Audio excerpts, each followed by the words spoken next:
Hello, this is Sanya Patel and you're welcome to HW News English.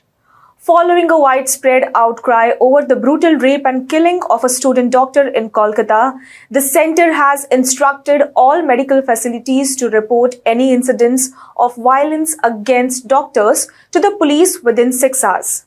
The Ministry of Health stated in a note to all medical facilities that the institution's head is the only one authorised to file the FIR. The order is being issued in the midst of nationwide doctor protest calling for the enactment of laws shielding medical professionals from violence in the wake of the 31-year-old doctor's death at Kolkata's Arjikar Medical College and Hospital. Following a violent mob's Wednesday night invasion and vandalism of the emergency department at Arjikar Hospital, the protest gathered steam. Non-emergency services would not be provided on August 17 due to a 24-hour statewide strike called by the Indian Medical Association, an umbrella organization for physicians. IMA-affiliated hospitals will nonetheless continue to offer critical care and casualty wards. Elective procedures won't be able to perform, nor will outpatient departments, that is OPD, run smoothly.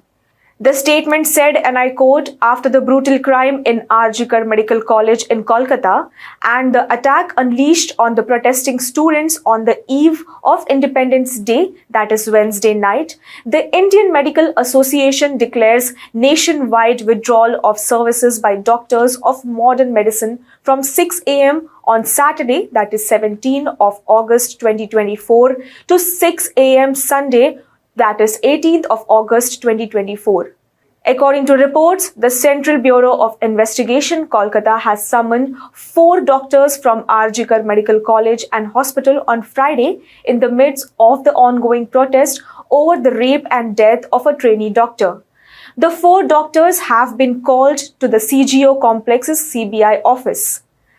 The Calcutta High Court criticized the West Bengal government on Friday for failing to prevent the vandalism at Arjikar Medical College and Hospital. The court threatened to close the hospital and relocate patients, questioning how many patients are there, as reported by News 18.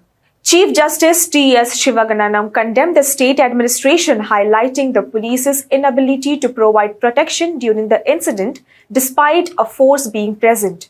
The government revealed that a mob of 7,000 gathered at the hospital. The Chief Justice called the situation an absolute failure of state machinery and questioned how doctors could work safely under such conditions. He criticized the lack of preventive measures, such as cordoning off the area, and expressed disbelief that 7,000 people could gather unnoticed. The victim's father rejected any compensation, demanding only justice for his daughter. Meanwhile, on the political front, Chief Justice Mamata Banerjee and her party, Trinamool Congress, are facing intense criticism for failing to protect women in the state. On Thursday, Mahua Moitra, Trinamool Congress's MP, rejected claims that there was a cover-up in the August 9 rape and murder of a junior doctor at Kolkata's Arjikar Medical College and Hospital. Hello, this is Mahua Moitra. I'm here to put a few facts on record and to bust a few myths and some fake propaganda that is being sent around on social media regarding the horrific rape and murder on 9th of August in Arjikar Hospital.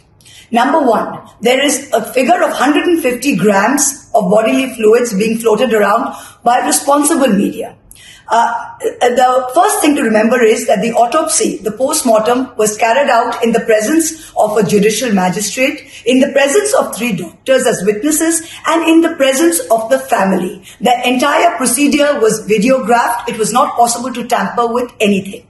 In any autopsy or post-mortem, the weight and situation of each particular organ is commented upon, like the liver, the heart. Similarly, in this case, the inner and outer genitalia was the comment on that. The total weight of the inner and outer genitalia was something close to 150 grams. Number one, bodily fluids are measured in milliliters, not in grams. This was the total weight of the internal viscera of the reproductive organs. It has nothing to do with any amount of bodily fluids found. It is very unfair and irresponsible on the part of media houses, especially responsible ones like the print, to keep propagating this false information. Number two, that the place of occurrence, the crime scene, was tampered with and there was some kind of construction going on there. Please understand the facts surrounding this. The crime scene, the PO, the place of occurrence, was sealed off by the police immediately after the crime came to light. It is now only within the Calcutta police and CBI are the only people who can access that. It is secured. After the incident happened, the health secretary came to the spot and met with doctors and students. The students said that they needed a rest area and they needed toilets to be constructed immediately. The superintendent engineer was asked without delay on behalf of the students to go and construct this. This is why the work started there, to construct the toilets and the rest area in keeping with the students' demands at a place of their choosing. This is not the place of occurrence or the PO or the crime scene, which was completely separate.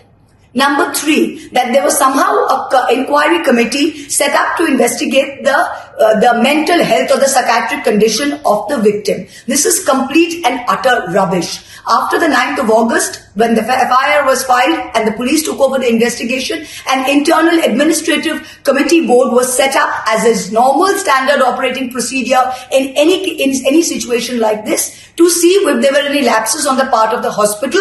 This 5-member inquiry committee, headed by, had a chairperson who was the head of department, who was the dean of student affairs, and the convener was the head of the Department of Anatomy. 3 other members was head of the Department of Medicine, another HOD of Anatomy, and the head of the Department of Psychiatry. This was only to look into administrative lapses and to see an internal inquiry as a standard operating procedure. This was no inquiry to go into the psychiatric state of the student. Please understand.